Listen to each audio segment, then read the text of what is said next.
Hey guys, this is Clouds. So DICE recently released the December update for Battlefield 1. They've included a few stocking stuffers just in time for Christmas. That includes a free map, Giant Shadow, spectator mode, and a grenade launching crossbow, which is available exclusively for the support class. Now, this patch also included some buffs and nerfs to certain vehicles, guns, and gadgets. And in this video, I will be going over what newly balanced vehicles and guns I think are worth trying. So let's get into it. Alright, first up we have the Landship. Now, anyone who uses the tanks kind of knows that the Landship was kind of the worst one. I guess you could consider the artillery truck. That's not really a great tank, but it's not really a tank. Anyway, the Landship has received some significant buffs in this latest patch. First off, it now has the same armor as the heavy tank, so it will take slightly less damage. In addition to that, the tank Gewehr, which is a weapon available to some Landship setups, now does more damage.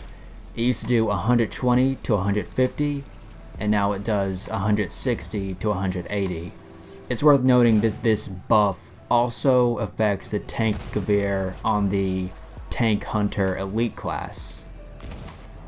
The Landship mortar setup now has 2 more seats, 5 total, and the squad support setup now has a 20mm cannon instead of an LMG for the driver. Oh, and to make the Landship more of a team support vehicle, teammates can now spawn into it instead of just squad mates. They've also increased the amount of health restored by the track repairs on the Landship from 15% to 20%. They have also decreased the amount of health restored by emergency repairs on the Landship from 30 to 25. So a little bit of a nerf there, but overall the Landship has been buffed.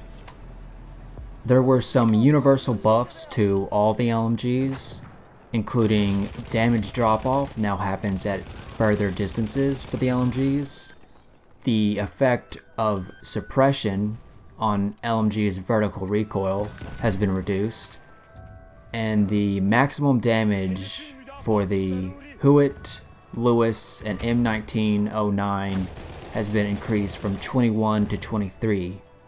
They've also changed the LMG base aim down sight spread increase per shot to be slightly more accurate on your first few shots.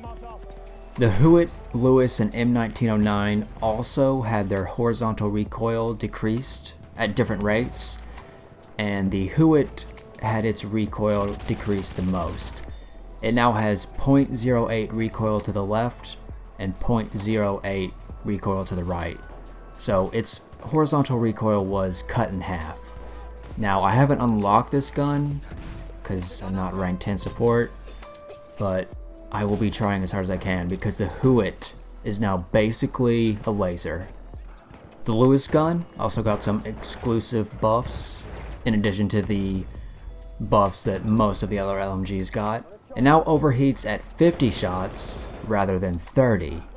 Now this means that for the optical and low weight setups, you can now empty the magazine with just full continuous fire.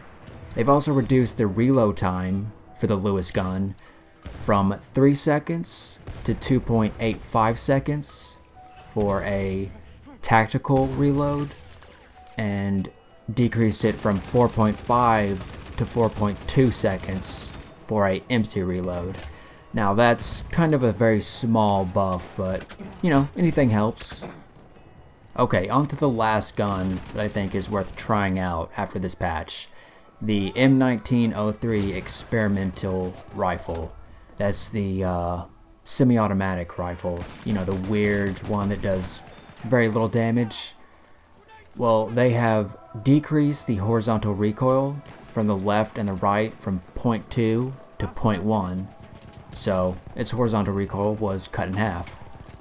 Its vertical recoil was also decreased from 0.35 to 0.28.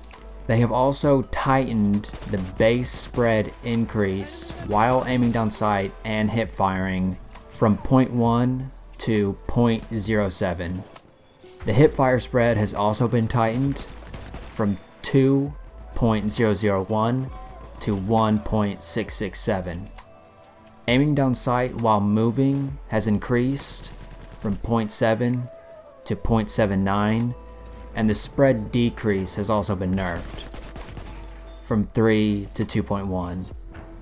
So with this, they don't want you to move around while you're aiming down sight. That's been slightly nerfed, and the spread decrease has also been slightly nerfed. So overall, it has received more buffs than nerfs, and I still don't think this gun is really that great, but you know, any little buff will help, so decent job, DICE. Decent job. Right, so that's it. There was a whole lot more stuff I didn't cover. I'm going to leave the patch notes in the description if you want to look at that. Just to let you guys know, if you were a Martini Henry player, please don't be triggered, but it got significantly nerfed. Which is unfortunate for me, because I literally just unlocked it, and it got nerfed. Oh, one other last thing. You can now sprint from the prone position. Thank God. That is good stuff. Why was that not in the base game though, at launch? Why would they? I don't understand why that was put in there. Like, we were like, no, being able to sprint from the prone position is too overpowered. That's gotta be nerfed. Why was that? I mean, look, I'll give them credit because they changed it back, but I don't see why they would have changed that. Anyway, yeah. Thank you guys for watching. I'll see you guys in the next video. Bye. And Merry Christmas, if I don't see you until Christmas. Merry Christmas.